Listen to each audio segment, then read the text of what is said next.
नमस्कार, मैं डॉक्टर ज्योति जायसवाल आप सभी का ऑनलाइन मैथमेटिक्स क्लासेस में स्वागत करती हूँ। बच्चों, आज का हमारा टॉपिक है बीजगणित की अवधारणा, कॉन्सेप्ट ऑफ अलजेब्रा, जिसमें हम पढ़ेंगे कि हमें बीजगणित की आवश्यकता क्यों पड़ी, बीजीय अंक क्या है, चर क्या है, अचर पद क्या है और हम किस प्रकार संख्या, अक्षर संख्या और मूल संख्याओं का प्रयोग करेंगे।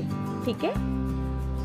अगर आपने मेरा चैनल अब तक सब्सक्राइब नहीं किया है तो प्लीज़ इसे सब्सक्राइब करें और बेल आइकन को प्रेस करना ना भूलें, ताकि जैसे ही मैं अपना कोई भी वीडियो अपलोड करूं सबसे पहले नोटिफिकेशन आपको मिले। तो चलिए स्टार्ट करते हैं। अवधारणा, कॉन्सेप्ट स्टार्ट करने से पहले बच्चों यहाँ पे कुछ प्रश्न हैं, उसके उत्तर आप हमें दीजिए। चित्र में आप देख सकते हैं कि दो टोकरी में कुछ सेब रखे गए हैं। तो चलिए पहली टोकरी में कितने सेब रखे गए हैं ये गिन के हमें बताइए। 1 2 3। पहली टोकरी में कुल 3 सेब हैं। इसी प्रकार दूसरी टोकरी में कितने सेब हैं इसे देखकर बताइए। 1 2 3 4। दूसरी टोकरी में 4 सेब हैं। ये तो बहुत ही आसान था, आपने बहुत ही आसानी से गिन लिया। चलिए आगे बढ़ते हैं। बच्चों, यहाँ पे भी चित्र में 2 टोकरियाँ हैं और उनमें कुछ फल रखे हुए हैं। चलिए इसे भी गिन के बताइए कि चित्र में कितने सेब हैं। ठीक है।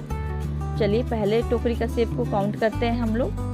1 2 3 4 5 6। बहुत ही आसानी से बता दिया आपने कि इस चित्र में कुल 6 सेब हैं। तो चलिए अब दूसरी टोकरी के सेब को देखिए और इसे गिन के बताइए कि इसमें कितने सेब हैं। अरे आप गिनना स्टार्ट कीजिए। 1 2 3 4 5 6 7 8 9 10 11। हम यहाँ क्या देख रहे हैं कि हमें यहाँ गिनने में थोड़ी कठिनाइयों का सामना करना पड़ रहा है। ठीक है। इसे हम गिन तो सकते हैं पर हमें थोड़ा समय लगेगा और इसे गिनने में हमें कठिनाई का अनुभव हो रहा है। तो इसके लिए हम एक बार में देखकर इसे क्या कह सकते हैं, हम ये कह सकते हैं कि इस टोकरी में कुछ सेब हैं। ठीक है। ये इसका उत्तर भी बिल्कुल सही है कि कोई पूछे कि आपके पास इस टोकरी में कितने सेब हैं तो आप इससे कह सकते हैं इस टोकरी में कुछ सेब हैं। यहाँ पे जो कुछ वर्ड है बच्चों बहुत ही इम्पोर्टेंट है। ठीक है। इसे आप बहुत ही ध्यान से समझिएगा। तो चलिए एक और उदाहरण से हम समझते हैं। प्रश्न है, राम के पास 50 रुपए थे। अब उसे अपने पिता से कुछ रुपए और मिल गए। राम के पास कुल कितने रुपए हैं? तो देखिए राम के पास तो 50 रुपए पहले ही से थे, अब उसे कुछ रुपए और मिल गए। ठीक है। ये कुछ क्या है हमें पता नहीं है, पर उससे के पास 50 से तो अधिक रुपए हैं। ठीक है। तो हमने देखा कि यहाँ पे कुछ ऐसी संख्या है जो कि ज्ञात नहीं है पर हम इसे ज्ञात कर सकते हैं। ठीक है बच्चों। अब ऐसी दैनिक जीवन में बहुत सी समस्याओं का सामना करना पड़ता था जिसमें हम ज्ञात तो नहीं था हमें, पर हम कुछ पजल्स या कुछ नियम लगा के उस चीज़ों को ज्ञात कर सकते थे। इस तरह की समस्याओं का जब सामना होने लगा तो गणितज्ञों को एक नई प्रकार की संख्या की खोज करने प्रारंभ कर दिया। ठीक है। गणितज्ञों ने तो अब क्या हुआ, एक नई तरह की संख्या खोजने स्टार्ट जब हुई तो उन्होंने अक्षर संख्याओं को खोजा। ठीक है। इससे पहले हम क्या जानते थे, अंक। वो अंक क्या क्या थे बच्चों? 0 1 2 3 ऐसे करके और सारे अंक थे 9 तक। ठीक है बच्चों। और इन्हीं 10 अंकों की सहायता से सारी संख्याएं बनी हुई थी। इनके अलावा जब और ज़्यादा अंकों की आवश्यकता हुई तो ऋणात्मक अंकों की खोज हुई। इसी प्रकार अब कुछ नए अंकों की आवश्यकता थी तो इन नए अंकों को हमने अक्षर संख्याओं यानी गणितज्ञों ने अक्षर संख्याओं का नाम दिया। तो चलिए देखते हैं ये अक्षर संख्याएं या बीजांक क्या है। अक्षर संख्या या बीजांक के साथ हम गणित की संक्रियाओं धन, ऋण, गुणा, भाग और संख्याओं का अध्ययन करते हैं, अतः गणित की इस शाखा को हम बीजगणित कहते हैं। तो आपने देखा कि सबसे पहले हम अंकगणित का अध्ययन किया, जिसमें हमने अंकों के साथ मूल संक्रियाओं का प्रयोग किया था, यानी हम दो अंकों को या तो जोड़ते थे, घटाते थे, गुणा करते थे या भाग करते थे। ठीक है बच्चों, हम जो भी संक्रिया लगाते थे वो अंकों पे लगाते थे। अब हमें एक नए अंकों का या नई संख्याओं का पता चला, जो अक्षर संख्या या बीज अंक थे। तो चलिए अब ये जानते हैं कि संख्याएं क्या हैं, बीज अंक क्या हैं और संक्रियाएं क्या हैं। तो देखिए, संख्याएं हम जानते हैं 1, 2, 3 और आगे आने वाली सारी संख्याएं संख्या हैं। अक्षर संख्याएं क्या हैं? A, B, C, अ, ब, स। यहाँ पे लिखा हुआ है और डॉट डॉट डॉट लगा हुआ है। इन डॉट डॉट में क्या आएगा बच्चों? यानी अंग्रेजी वर्णमाला के सारे अक्षर और हिंदी वर्णमाला के सारे अक्षर जो होंगे वो अक्षर संख्या हैं। ठीक है बच्चों, यानी A से लेके Z तक, अ से लेके ज्ञ तक जितने भी अक्षर है वो सब क्या है? अक्षर संख्याएं हैं। और संक्रियाएं हमें अच्छे से पता है, 4 संक्रियाएं होती हैं मूलभूत: जोड़, घटाना, गुणा और भाग। हम बीजगणित की शाखा में हम इन्हीं 3 चीजों का अध्ययन करते हैं: संख्याएं, अक्षर संख्या और संक्रियाएं। तो चलिए बच्चों, अपने अवधारणा को और स्पष्ट करने के लिए हम मैच स्टिक पैटर्न के प्रयोग से समझते हैं। ठीक है बच्चों, तो चलिए मैच स्टिक पैटर्न क्या है इसके बारे में देखते हैं। तो आप यहाँ देखिए, आपके सामने एक टेबल है। ठीक है, इस टेबल में हमने मैच स्टिक्स यानी माचिस की तिल्लियाँ, ठीक है, माचिस की तिल्लियों की सहायता से अंग्रेजी के अल्फ़ाबेट V, कैपिटल V को बनाने की कोशिश की है। हमें एक V बनाना है तो हम कितनी तिल्लियों की आवश्यकता होगी देखते हैं। यहाँ देखिए, हमने 2 तिल्लियों की सहायता से एक कैपिटल V बना लिया है। तो यहाँ से स्पष्ट हो रहा है कि एक V बनाने के लिए हमें 1 और 2 माचिस की तिल्लियों की आवश्यकता पड़ रही है। इसी प्रकार यदि हम 2 V बनाना है हमें कैपिटल V, तो हमें कितने तिल्लियों की आवश्यकता पड़ेगी? 1, 2, 3, 4। हमें टोटल 4 माचिस की तिल्लियों की आवश्यकता पड़ रही है। इसी प्रकार यदि हमें 3 V बनाना है, ठीक है, तो कितनी तिल्लियों की आवश्यकता पड़ेगी बच्चों? देखिए 1, 2, 3, 4, 5, 6। तो हमने देखा कि 3 V बनाने के लिए हमें टोटल 6 तिल्लियों की आवश्यकता पड़ रही है। तो ये 2, 4 और 6, अगर आप ध्यान से देखें तो ये क्या हैं? ये 2 के मल्टीपल हैं। ठीक है, या हिंदी में से कहते हैं 2 के गुणज। ये क्या है? 2 के गुणज हैं। ठीक है बच्चों, चलिए इसे और अधिक स्पष्ट करते हैं। हमने देखा कि जब हमें एक बार V लिखना है, ठीक है, तो हम माचिस की तिल्लियों की संख्या ज्ञात करने के लिए क्या करें? 2 गुणे 1। क्यों? क्योंकि हमने देखा था अभी कि माचिस और तिल्लियों की संख्या है वो 2 के मल्टीपल के रूप में हमें मिल रही है। इसीलिए एक V बनाना है तो हम लिखेंगे 2 गुणे 1। एक V बनाने में कितने माचिस की तिल्लियों की आवश्यकता हुई? 2। इसी प्रकार अगर हमें 2 बार V लिखना है तो हम क्या करेंगे? 2 गुणे 2 लिख देंगे। तो 2 गुणे 2 कितना होता है बच्चों? 4। यानी हमें 4 माचिस की तिल्लियों की आवश्यकता हुई। इसी प्रकार यदि हमें 3 बार V लिखना है तो हम क्या करेंगे? 2 गुणे 3। ठीक है, तो इसका मतलब क्या हुआ? 2 गुणे 3 कितना होता है? 6। हमें 6 माचिस की तिल्लियों की आवश्यकता हुई।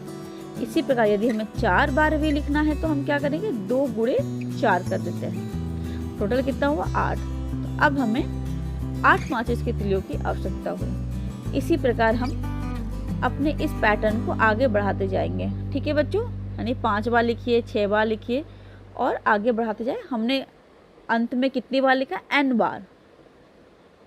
ठीक है, जब हमें n बार V लिखना है तो हमें कितनी तिल्लियों की आवश्यकता होगी? इसके लिए हमने क्या देखा कि हम यहाँ देख रहे हैं यहाँ पे कौन सा पैटर्न फॉलो कर रहा है। ठीक है, देखिए 2 से तो गुणा हो रहा है, और अगर हमें 1 बार लिखना है तो हम 1 से गुणा करेंगे, फिर 2 से 2 बार लिखना है तो 2 से, 3 बार लिखना है तो 3 से, 4 बार लिखना है तो 4 से। इसी पैटर्न को फॉलो करते हुए हमने, अगर हमें n बार लिखना है तो हम क्या लिखेंगे? यहाँ पे n से गुणा करेंगे। ठीक है, 2 तो यहाँ कॉमन है, सब में 2 से गुणा हो रहा है। तो n बार v लिखने के लिए हम 2 का गुणा किससे करेंगे, n से। तो हमें कितने तिलियों की आवश्यकता हुई, 2n। ठीक है बच्चों, इस प्रकार हमने एक व्यापक रूप या एक सूत्र या हम नियम कह सकते हैं, एक नियम को प्राप्त किया। वो क्या है बच्चों, कि आवश्यक तिलियों की संख्या बराबर 2 गुणे v की संख्या। ठीक है, यानी जितनी v लिखना है उतनी संख्या का हम 2 से गुणा कर देंगे तो हमें माचिस की तिलियों की संख्या ज्ञात हो जाएगी। इस v की संख्या को हमने n से प्रदर्शित किया। ठीक है, इस v की संख्या के स्थान पर हमने क्या लिख दिया, n। और जब हमने इसको n लिख दिया तो हमें सूत्र क्या मिला, 2n, यानी आवश्यक तिलियों की संख्या बराबर 2n। अब इस n की जगह हम कोई भी मान रख सकते थे, 1, 2, 3, कुछ भी। अगर हमें एक v बनाना है तो हम n की जगह 1 रख देंगे। ठीक है, तो क्या हो जाएगा, 2 गुणे 1। तो माचिस के तिलियों की कितनी आवश्यकता होगी, 2। इसी प्रकार अगर हमें 2 v बनाना है, ठीक है, तो हम n की जगह 2 लिख देंगे। तो माचिस की तिलियों की आवश्यकता कितनी होगी, 4। इस प्रकार हमने देखा कि n का मान तो बार बार बदलता जा रहा है। ठीक है, तो n को हम क्या कह सकते हैं, हम जानते हैं n क्या है, एक अक्षर संख्या है। ठीक है, या बीजांक है। इसे हम एक अन्य नाम से भी जानते हैं जिसे हम कहते हैं चर, और इंग्लिश में कहते हैं वेरिएबल। ठीक है बच्चों, अब हम समझेंगे कि चर क्या होता है या वेरिएबल क्या है। तो चलिए आगे बढ़ते हैं। चर या वेरिएबल क्या है। तो बच्चों, जो चर शब्द है वो हिंदी के विचरण शब्द से लिया गया है। विचरण का मतलब होता है एक जगह स्थिर ना होना, बदलते रहना। ठीक है बच्चों, इसी प्रकार जो इंग्लिश है, चर की इंग्लिश क्या होती है, वेरिएबल। वेरिएबल वेरी शब्द से बना है। किससे बना है, वेरी। और वेरी का मतलब होता है चेंज होना, बदलते रहना। हमने अभी मैच स्टिक पैटर्न का प्रयोग किया था और हमने इंग्लिश के कैपिटल लेटर वी को लिखने का प्रयास किया था और हमें एक व्यापक सूत्र मिला था कि माचिस की तिलियों की संख्या बराबर होगा 2n। यानी v लिखने के लिए हमें टोटल माचिस की तिलियों की संख्या ज्ञात करनी है। तो हम क्या करेंगे, 2 का गुणा v लिखने की, कितनी v लिखना है उससे कर देंगे। ठीक है, v की संख्या, v की संख्या के स्थान पर हमने n का प्रयोग किया था। तो n यहाँ पे एक चर का एक उदाहरण है। ठीक है बच्चों, तो n जो है चर का एक उदाहरण है। इसका मान फिक्स्ड नहीं होता है, यह कोई भी मान 1, 2, 3, 4 ले सकता है। यहाँ आवश्यक तिलियों की संख्या के लिए चर n का प्रयोग करके नियम लिखा गया था। तो आपने देखा किस प्रकार अक्षर संख्याओं यानी चर का प्रयोग करके हम नियम लिख सकते हैं या फॉर्मूला बना सकते हैं। तो चलिए आगे बढ़ते हैं और देखते हैं चर की परिभाषा क्या है। तो परिभाषाएं, चर वह राशि है जिसका मान स्थिर नहीं रहता है, अर्थात बदलता रहता है। यह विभिन्न मान ग्रहण कर सकता है। ठीक है बच्चों, उदाहरण के तौर पर चर क्या होता है, ABC, XYZ, क ख ग अ ब स, ये लिखा हुआ, यानी हिंदी और इंग्लिश की वर्णमाला के अक्षर हैं। ठीक है, ये सारे क्या है, हिंदी और अंग्रेजी वर्णमाला के अक्षर हैं। इस प्रकार हमने जाना कि जो अक्षर संख्याएं होती हैं वही चर हैं, यानी वेरिएबल है। ठीक है बच्चों, अब दूसरी परिभाषा पढ़ते हैं, अचर, कांस्टेंट। वह राशि जिसका मान सदैव स्थिर रहता है, अचर कहलाती है। ठीक है बच्चों, यानी कुछ ऐसी संख्याएं हैं जिनका मान कभी नहीं बदलता। उदाहरण के तौर पे 1, 2, 3, यानी जो अंक है, जो अंकगणित की संख्याएं हैं वो सब क्या हैं बच्चों, अचर हैं।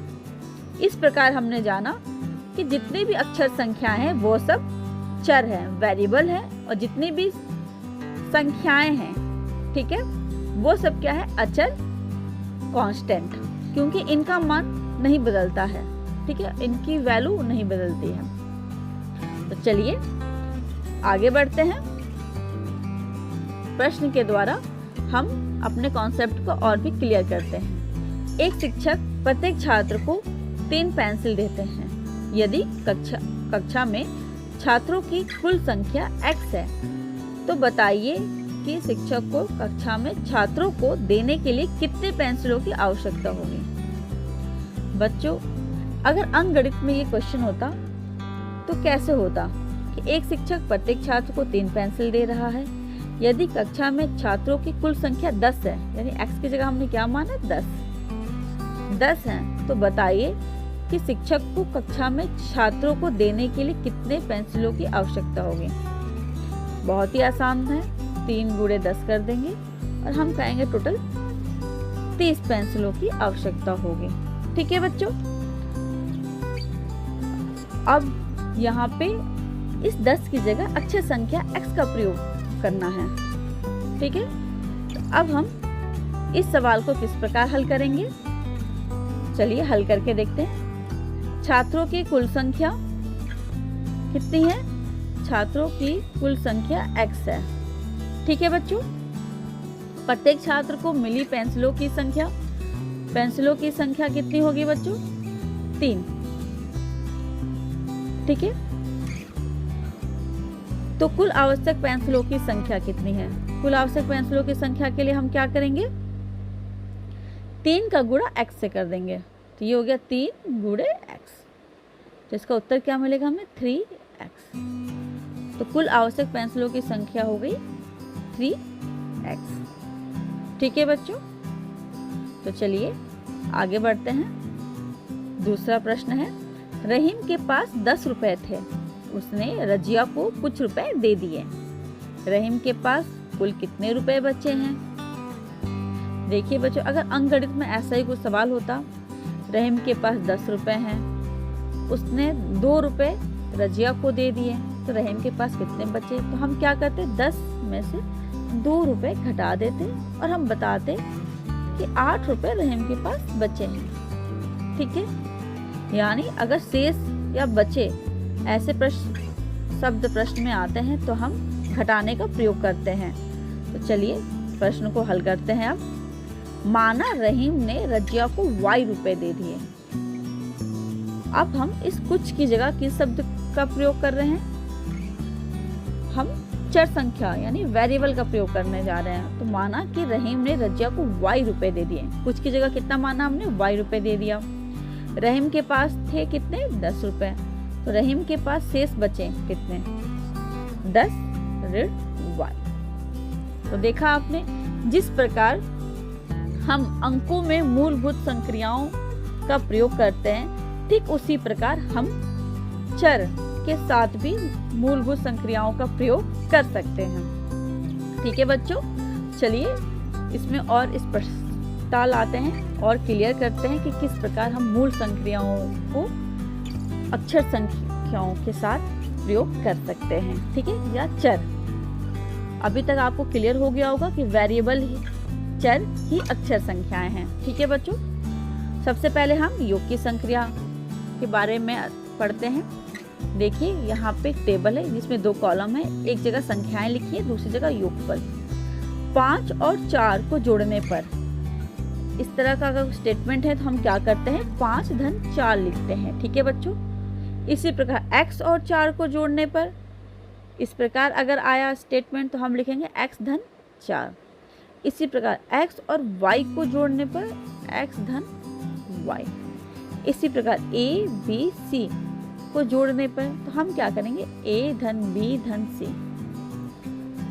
तो हम इसे इस प्रकार लिख सकते हैं। ठीक है बच्चों, तो हमने देखा कि जिस प्रकार हम अंकों को जोड़ते हैं उसी प्रकार हम वेरिएबल्स को भी जोड़ते हैं। ठीक है बच्चों, चलिए अब हम घटाने की संक्रिया को देख लेते हैं। 10 में से 3 घटाने पर, 10 में से 3 घटाने पर तो हम इसको कैसे लिख सकते हैं, 10 ऋण 3। इसी प्रकार x में से 5 घटाने पर, यानी हमें x में से 5 घटाना है, तो हम इसे लिख सकते हैं x ऋण 5। फिर 5 में से x घटाने पे, ठीक है, तो हम इसे लिख सकते हैं 5 माइनस x, यानी 5 ऋण x। अब x में से y घटाना है, इसको हम किस प्रकार लिखेंगे, x ऋण y। इस प्रकार से हम दो संख्याओं, अक्षर संख्याओं का घटाने की संक्रियाओं का प्रयोग कर सकते हैं। ठीक है बच्चों, यानी हमने यहाँ पे क्या किया, x में से y को घटाने को हमने किससे लिखा, x ऋण y। यहाँ पे दोनों ही अक्षर संख्याएं हैं और हमने यहाँ पे घटाने की संक्रिया का प्रयोग किया है। चलिए आगे बढ़ते हैं। गुणा की संक्रिया।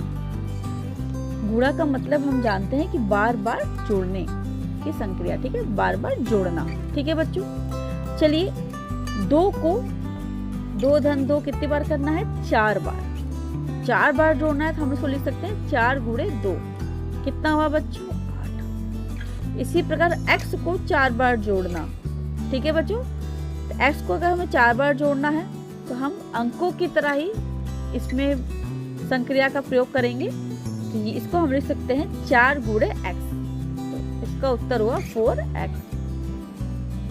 1 को 3 बार जोड़ना, इसका मतलब हुआ 3 गुणे a। ठीक है, तो इसका उत्तर हो गया 3a। अब x धन x धन x कितनी बार, y बार। ठीक है बच्चों, यानी x को y बार जोड़ना है हमें। तो इसके लिए हम क्या करेंगे, y गुणे x, इसको लिख सकते हैं हम yx। ठीक है बच्चों, अब 1 धन 1 धन 1 धन 1 कितनी बार करना है हमें, x बार। x बार करना, इसलिए हम क्या करेंगे, x गुणे 1 करेंगे। और हम जानते हैं किसी भी संख्या में अगर 1 से गुणा करें तो हमें वही संख्या प्राप्त होती है। इसीलिए जब हमने x में 1 से गुणा किया तो हमें x ही प्राप्त हुआ। ठीक है बच्चों, आगे बढ़ते हैं। 0 धन 0 धन 0 धन 0 कितनी बार, x बार। ठीक है, यानी 0 को हमें x बार जोड़ना है। इसका क्या मतलब हुआ, x गुणे 0। और हम ये जानते हैं कि 0 का किसी भी संख्या से अगर हम गुणा करें तो मान सदैव ही 0 आता है या 0 आता है। ठीक है, तो x बार 0 को जोड़ेंगे, यानी x का गुणा 0 से करेंगे तो हमें 0 ही मिलेगा। तो देखा आपने, अंकों की तरह ही हम अक्षर संख्या या वेरिएबल को गुणा की संक्रिया का प्रयोग करते हैं। ठीक है बच्चों, चलिए अब अंतिम संक्रिया भाग्य संक्रिया के विषय में अध्ययन करते हैं। बच्चों 20 को 5 से विभाजित करना, विभाजित करना मतलब भाग देना। ठीक है बच्चों, तो हम इसको कैसे प्रदर्शित कर सकते हैं, 20 भाग 5। इसको हम भिन्न के रूप में लिख सकते हैं 20/5। ठीक है बच्चों, अब a को b से विभाजित कीजिए, यानी a भाग b करना है हमें। a भाग b क्या, इसको हम लिख सकते हैं a/b, जहाँ b 0 के बराबर नहीं है। अब यहाँ महत्वपूर्ण बात क्या है कि b बराबर नहीं है किसके, 0 के। अगर ये 0 के बराबर हो जाएगा तो क्या हो जाएगा, हम जानते हैं कि a बटा अगर 0 हो जाएगा तो ये भाग परिभाषित नहीं है। ठीक है बच्चों, इसलिए हम यहाँ लिखते हैं a भाग b बराबर a/b, जहाँ b 0 के बराबर नहीं है। ठीक है बच्चों, अनंत की अवधारणा में हमने आपको इस बात की स्पष्टता दी है कि जब हम किसी संख्या में 0 से भाग करते हैं तो हमें क्या प्राप्त होता है। ठीक है बच्चों, इसके लिए आप मेरा वीडियो अनंत की अवधारणा अवश्य देखें। चलिए आगे बढ़ते हैं। 40 को p से विभाजित करने पे, जैसे ही हमने 40 को p से भाग दिया तो हम क्या लिख सकते हैं, इसको 40 भागा p। ठीक है, तो इसको 40/p लिख सकते हैं। यहाँ भी वही बात होगी, p नॉट इक्वल टू 0, यानी जो p है वो 0 के बराबर नहीं होना चाहिए। ठीक है, चलिए b को 5 से विभाजित करने पे, तो हम b को 5 से विभाजित करते हैं, उसको लिख सकते हैं b/5। ठीक है बच्चों, यहाँ देखिए जब हमने नीचे अंक से भाग दिया तो हम ये मेंशन नहीं कर रहे हैं कि इट्स नॉट इक्वल टू 0।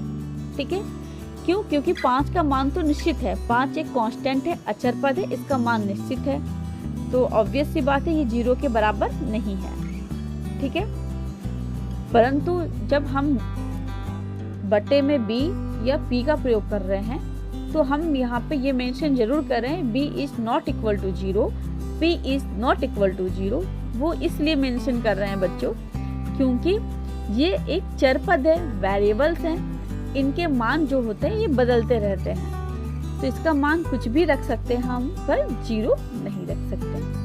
तो आशा करती हूँ बीजगणित की अवधारणा आपको अच्छे से समझ में आ गया होगा, लेकिन फिर भी अगर आपके मन में कोई भी डाउट हो तो मुझे कमेंट करके जरूर बताएं। आज के लिए इतना ही, धन्यवाद।